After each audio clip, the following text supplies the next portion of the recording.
Today, on the Elevating Resilience podcast, I have a special guest. My husband, Andy Teeple, is here for us to flip the roles of him asking me questions about the book he helped me write and us going back and forth. I'm very lucky to have him here. He helped me edit the book, and of course, in true Andy fashion, he has notes written down on a book with Post-its and all the above. Andy, welcome. Well, thank you very much for having me. It really is exciting because you've had so many amazing people with so many incredible stories that I didn't think I'd ever be on this side of the table of you. So if it's just to interview you, I'll take it. So, no, we will go back and forth. This isn't structured. I get it. All right. So how do you want to start today? Well, I want to start. All right, go. I'll start it. All okay, right. So we're going to talk about your book, and the answers to many of my questions can be found in your book. But I think that for the purpose of the podcast, we need to go there a little bit. But I want to delve in a little bit deeper, if that's okay. Of course. Okay. So first, I think for your listeners and your followers, it might be good just to start off by reading the foreword, so they get a little bit of an understanding of what we're talking about.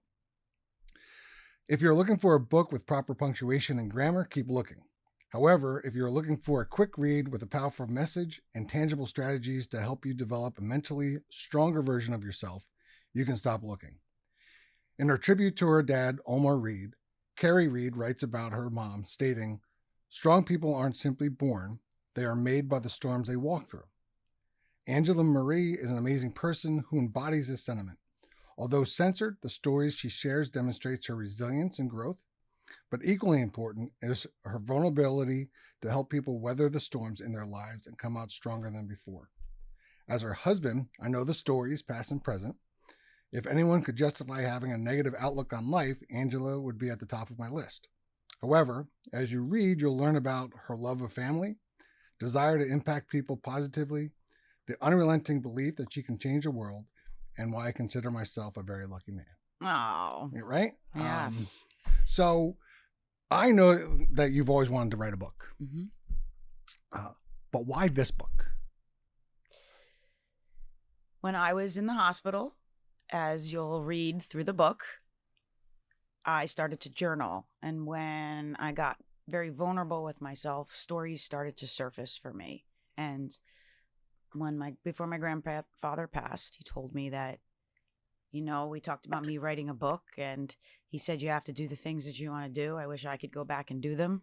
So when I was in the hospital and just raw and vulnerable, I started writing. And then the title comes down to a question that one of the therapists in the hospital asked me, which was, how your life, to describe your life, it would say stormy.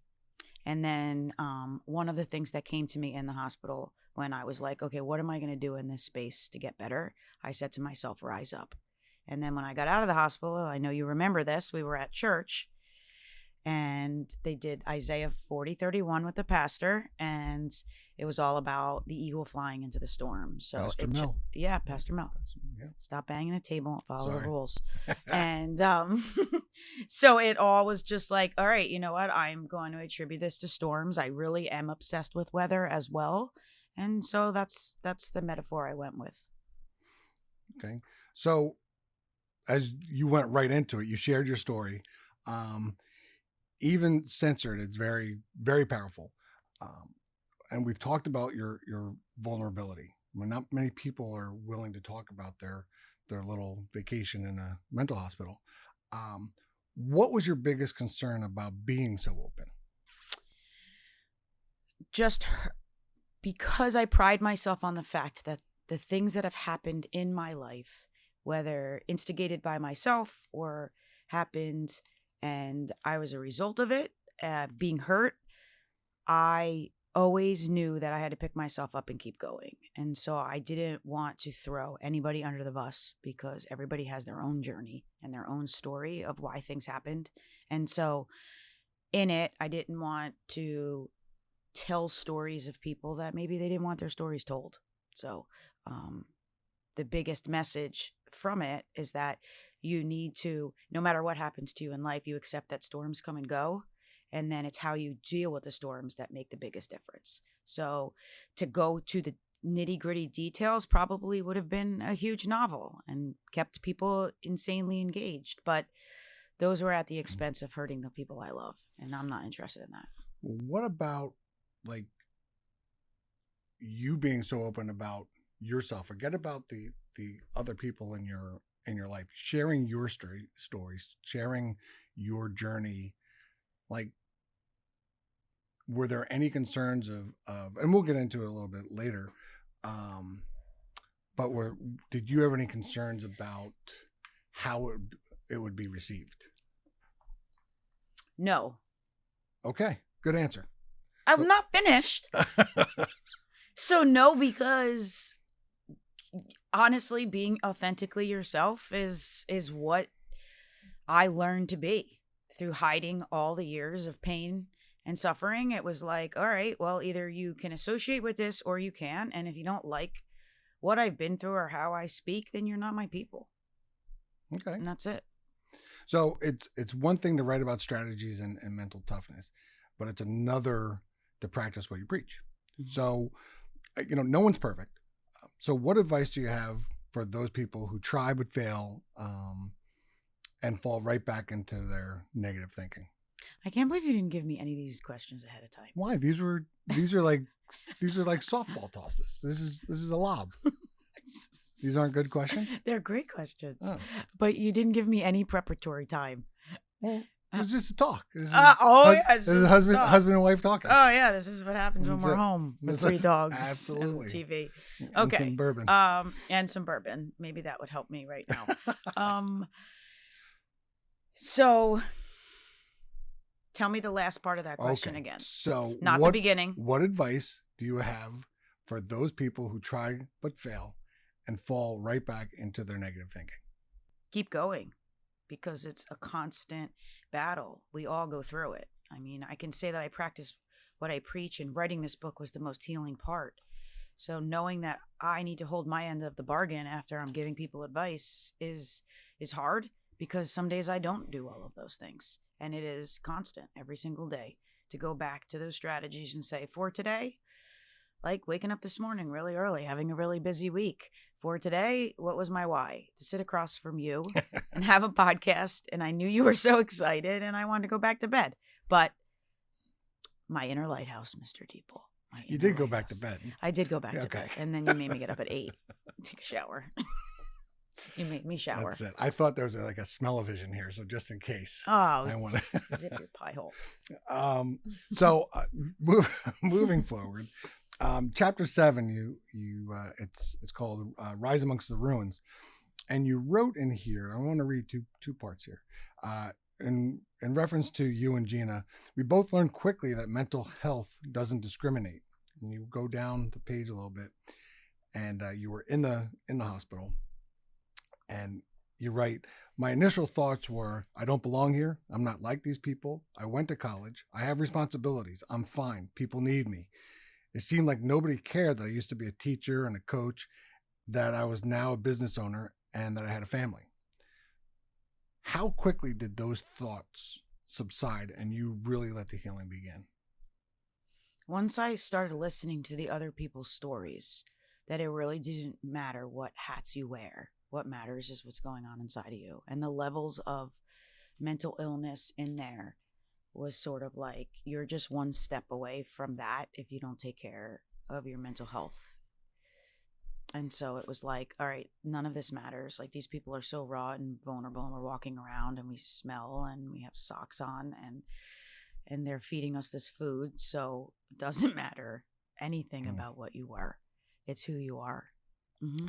Now, I mean, that had been a quick adjustment, because like me thinking about it, just in retirement, you struggle with, your identity and things like that. And I think it was easier for you to identify,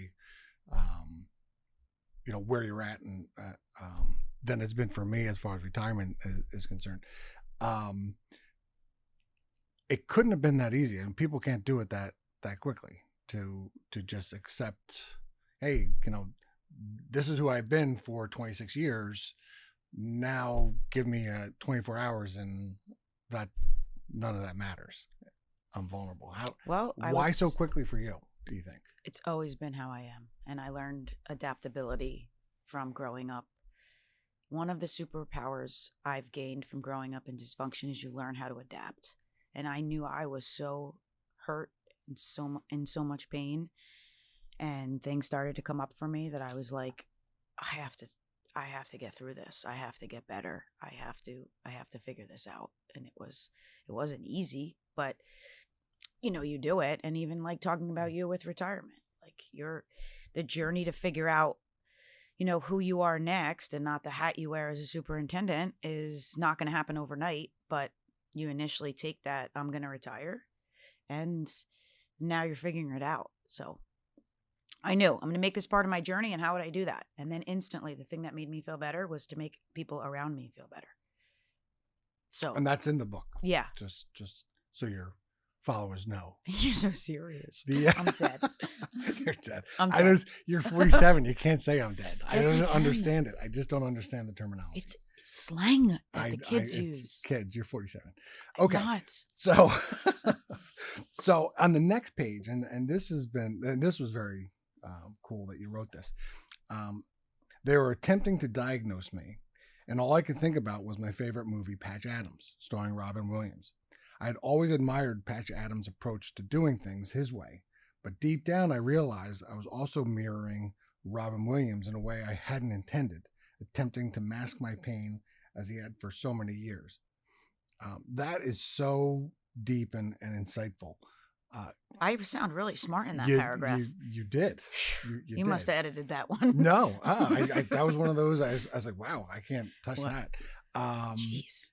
Can you elaborate on that?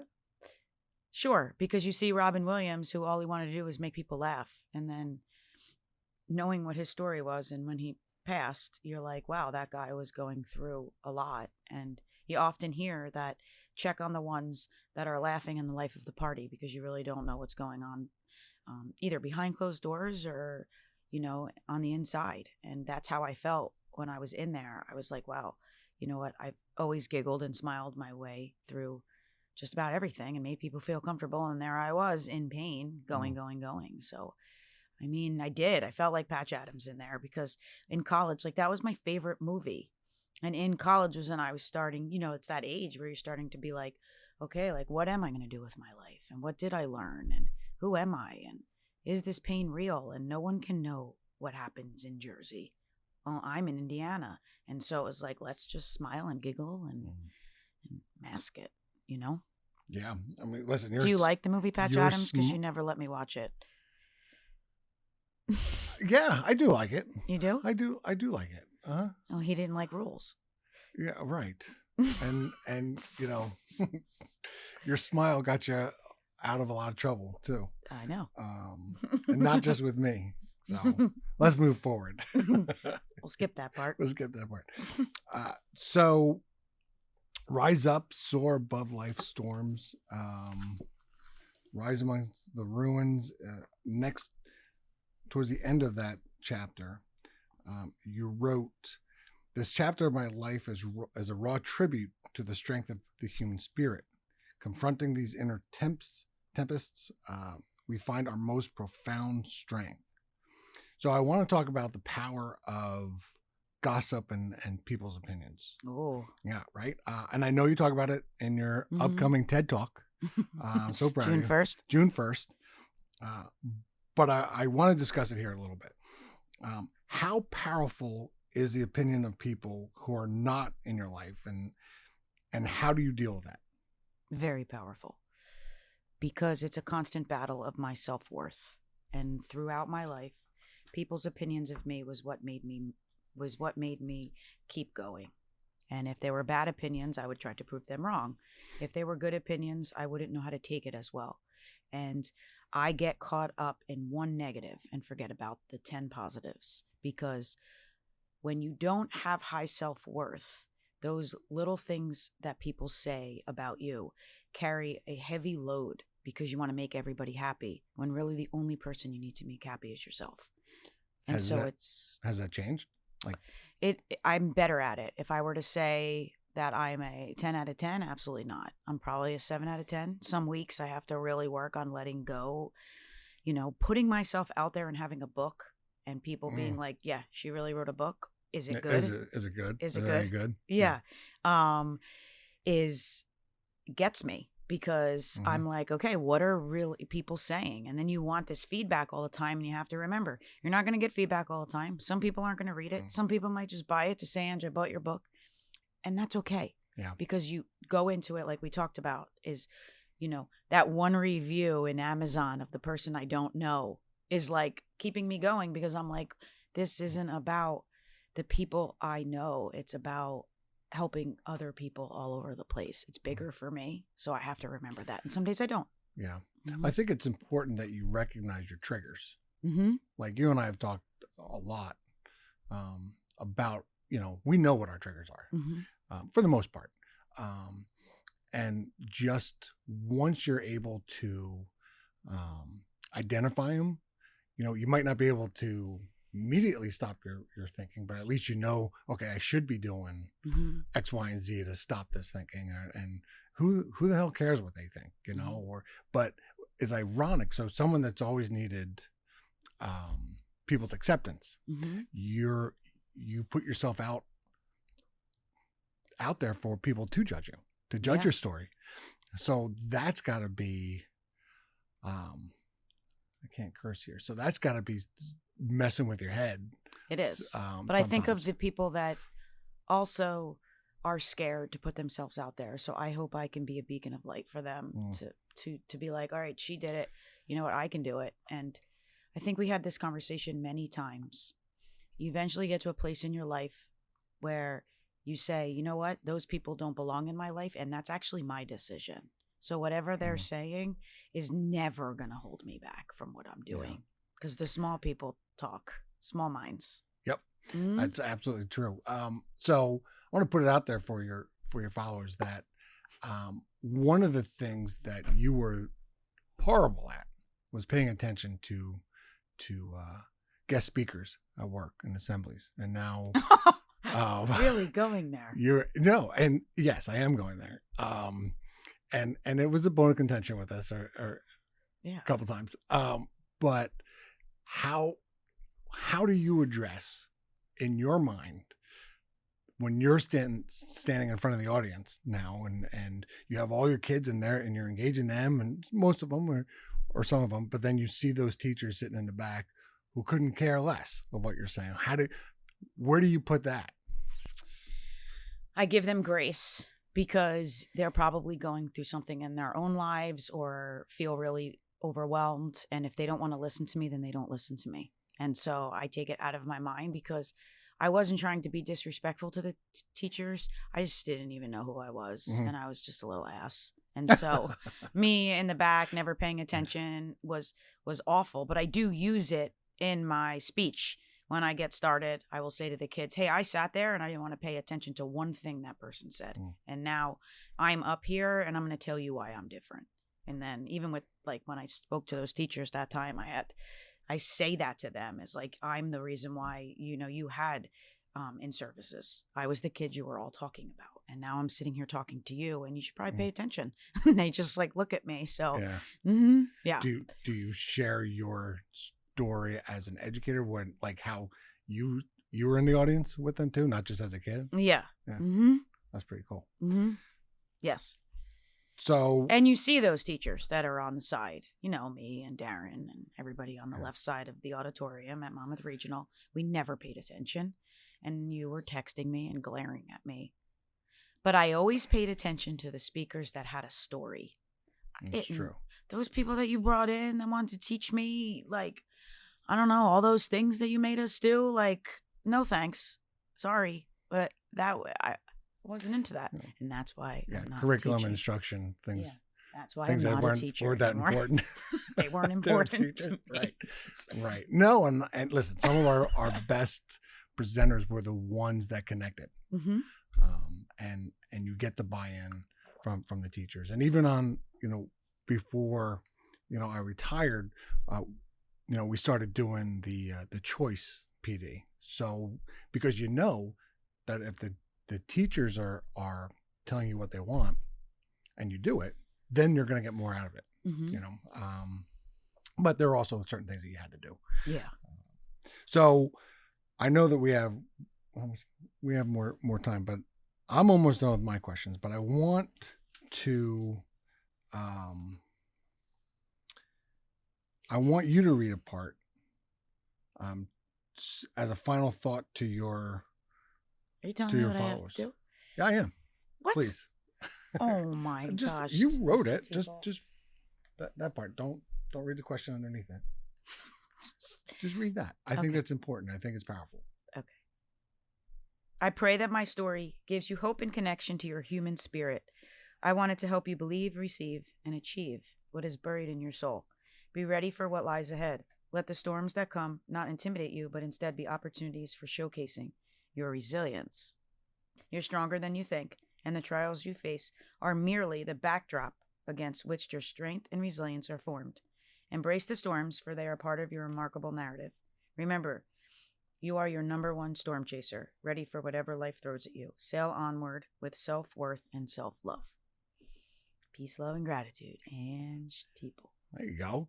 So I think it was just important, to start off by saying this is what this book is about, and in my words, and then end it with your words and what you hope people get out of the book. And if they want to know what you talk about as far as storm chasers, buy the book. It's on Amazon. Didn't you practice that in the mirror? I didn't. This It just morning? came to me.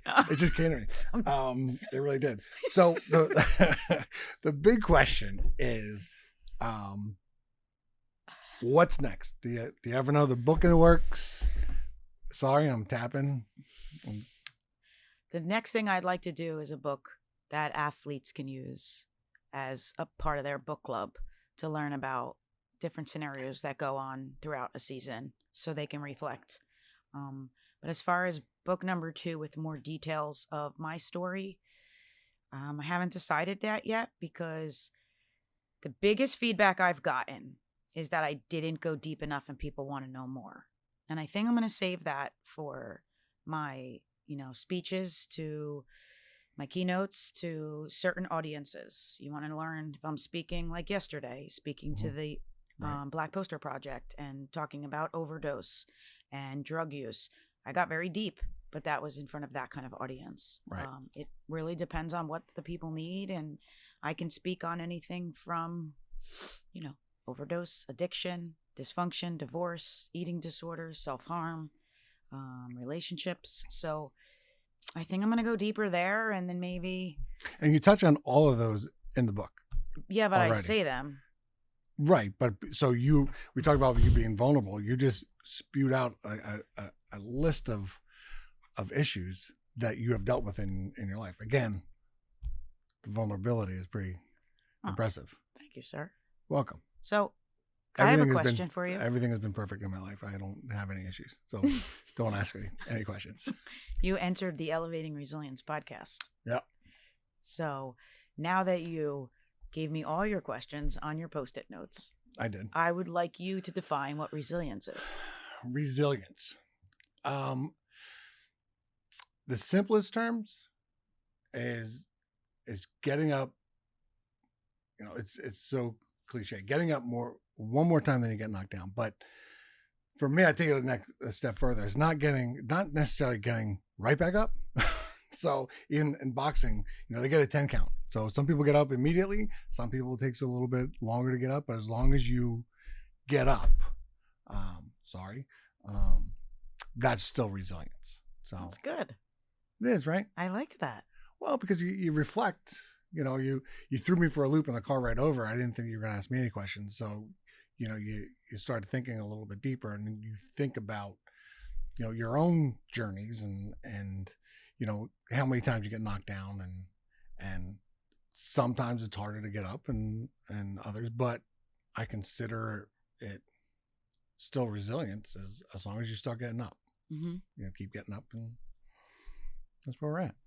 So this is my podcast. It is. And these are my rules. Your people. And my people. So you're sitting across from me now. And I guess I just want to hear a little bit from you. Not even to ask you about me to start, but your boys.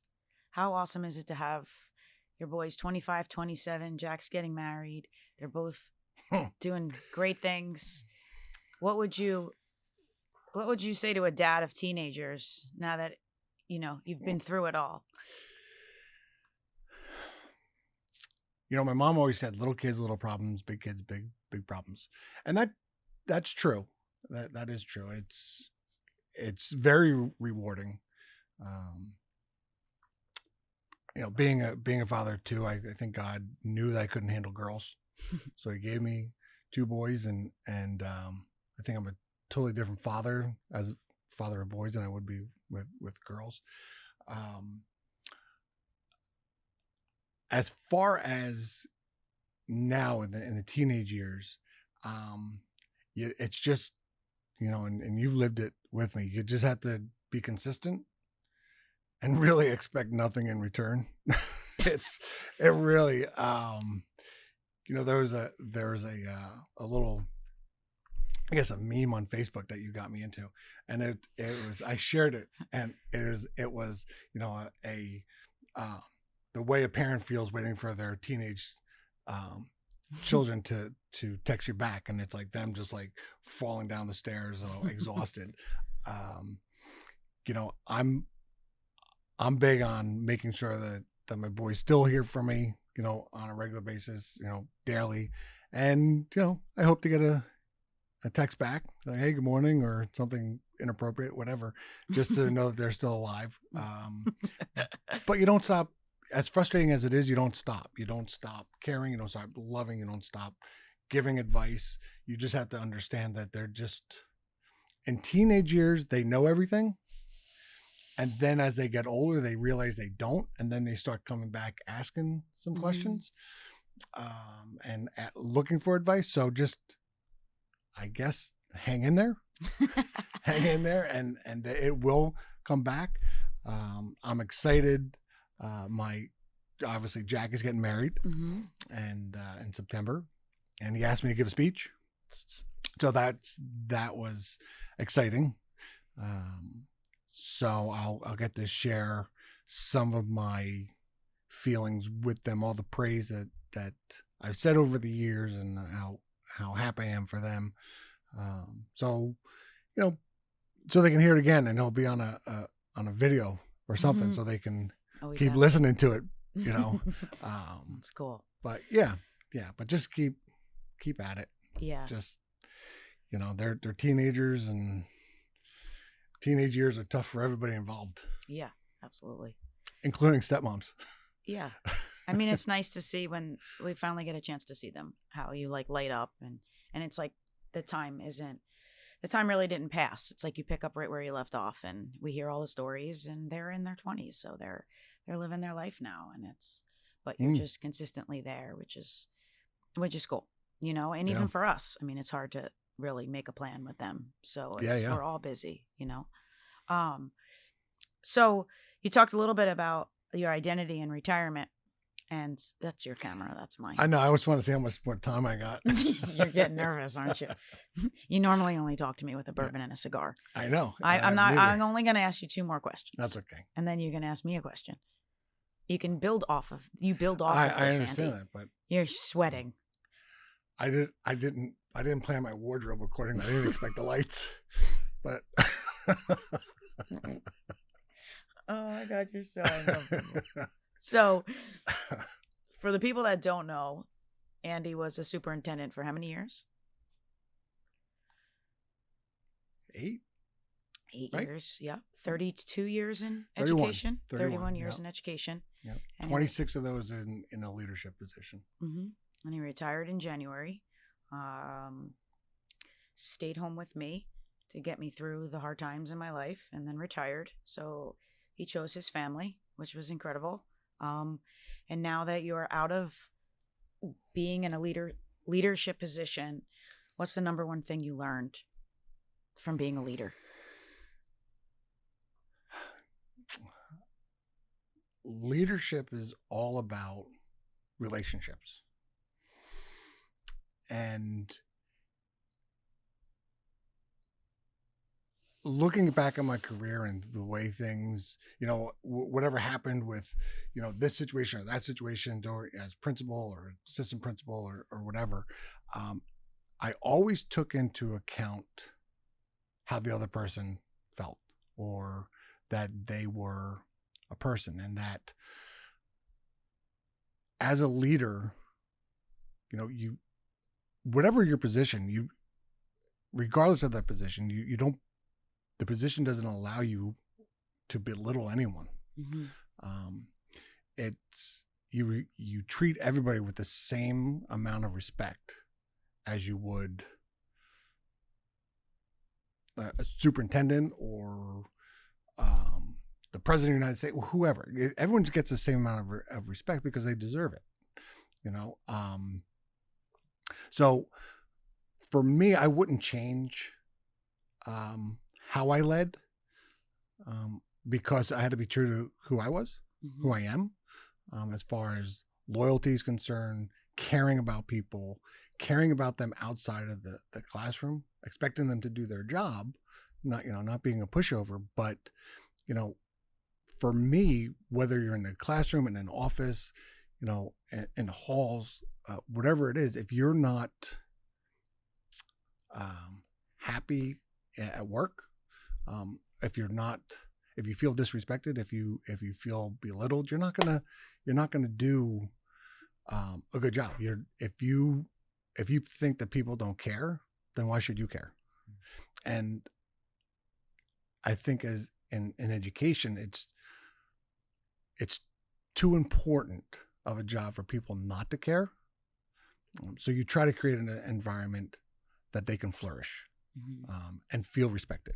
Mm-hmm. And so for any of the leaders that are out there, as far as school is concerned, just remember that it's leadership's about relationships. And I read a lot of books. You got me into John Gordon, and I would never say it. Like, I would share books with everybody. Like with my administrative team, I'd buy books for the school so they could read. But you have to be. John Gordon said you lead with love, and I never told people, I'm just going to lead with love, because it just sort of sounded a little weird. But you do. You lead with love, because whether those people that you lead are close to you or not, you have to love the fact that they are there teaching kids and trying to positively impact kids' lives. Mm-hmm. So that's Awesome. it. I So rambled. What? I rambled. No, you did Okay. great. So you and I worked together for many years in our relationship, and then when we both left Monmouth and figured out what was next, and the ups and downs of me navigating what that world looked like for 2 years, and then you leaving, we're in a different place. And I guess I would like to ask you a question, with me sitting right here for the whole audience to hear the other side of Andy, is like, what did all of these adjustments and changes do for us as our relationship, and how would you view like where I'm at now? Wow. I think that for as far as our relationship is concerned, it's I don't think it's ever been better. Mm-hmm. I think not, because we are totally different people. As What do you far mean? as I'm getting there, as far as you hate rules, Mm-hmm.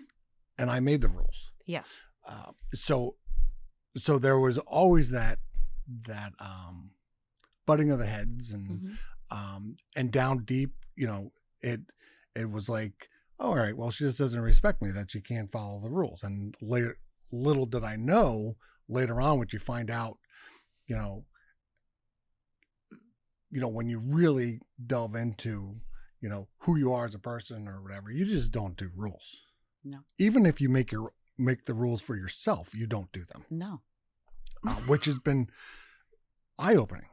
I'm like, you made these rules. It's like, I know, I don't want to go. Wait, you can't. So so it's been it's been a great adjustment. It's been an adjustment, and you struggle sometimes with, for 31 years I was an educator, and I'm not interested in being an educator anymore. But that was part of my identity for 31 years. Mm-hmm. I grew up there. So to really practice what you preach, because I would tell people all the time, you don't do favors for businesses, you do favors for people. You do, and that's the way I always looked at it. It's like, yeah, we got a contract here. The teachers have to follow your contract, but there are extenuating circumstances. So I'm going to bend the rules for you because it's the right thing to do. And you know what? And the way that I justified it was, if anybody comes to me with the same scenario, I'll do the same thing for them.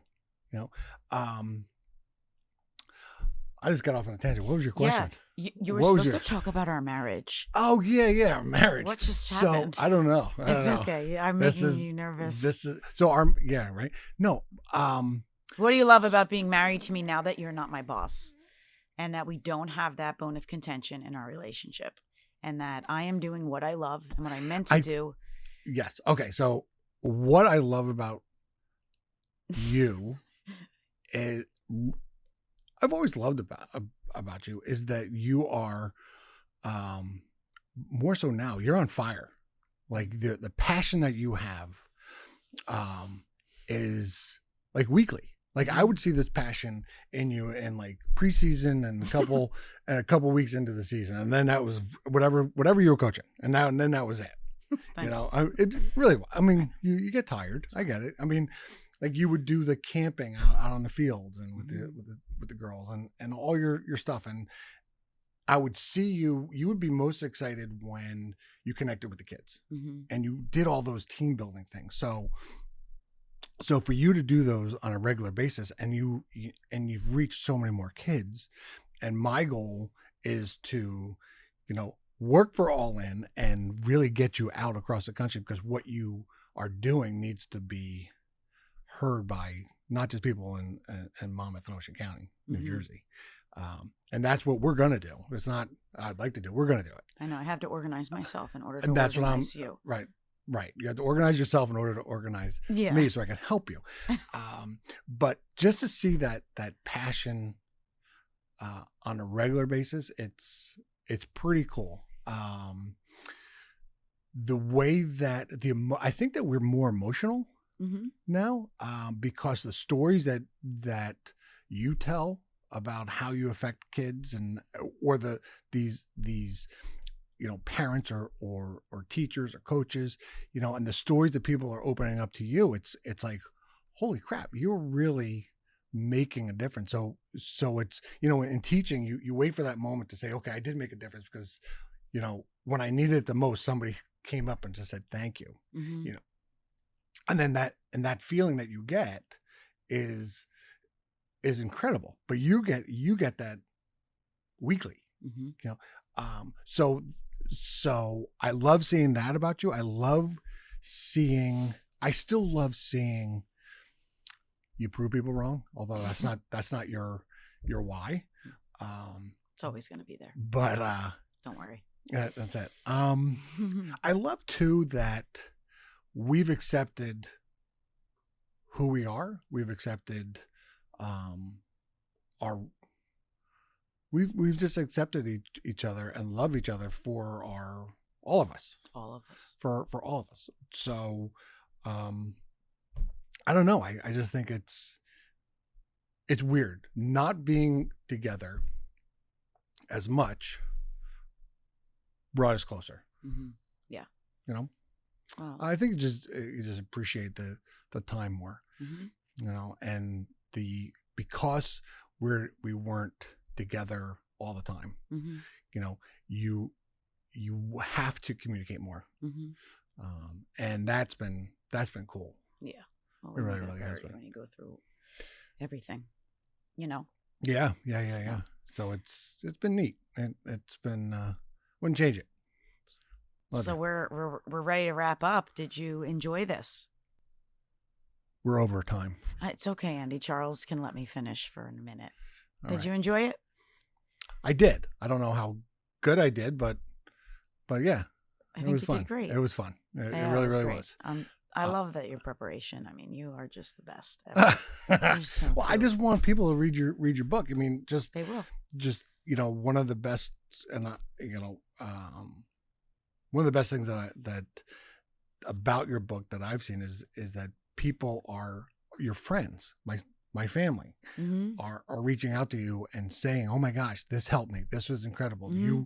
You're incredible for this and that." And so it really when you wrote the book and I helped edit it because you wrote the book. The goal was to never make money off the book, like not to, it's a tool. Mm-hmm. And I think because of that mindset that we've always had going into it, and even with your next book, the rewards are phenomenal. Anytime you don't have an expectation and you're just doing it for the goodness of your heart, life changes. Yeah. End of story. And it's, there's certain things that you hear about, like you can say, this quote or that quote, but there are certain quotes that it's like it comes to fruition. It's like, holy crap, that's real. That's what that means. That's a great example of it. So, well, thank you. Well, thank you. I will give you a ride home. I wasn't sure if I was going to, depending upon how this went. Okay. I'm glad I made you sweat a little. You did good. Charles, I think it's the lights. We're done, Charles.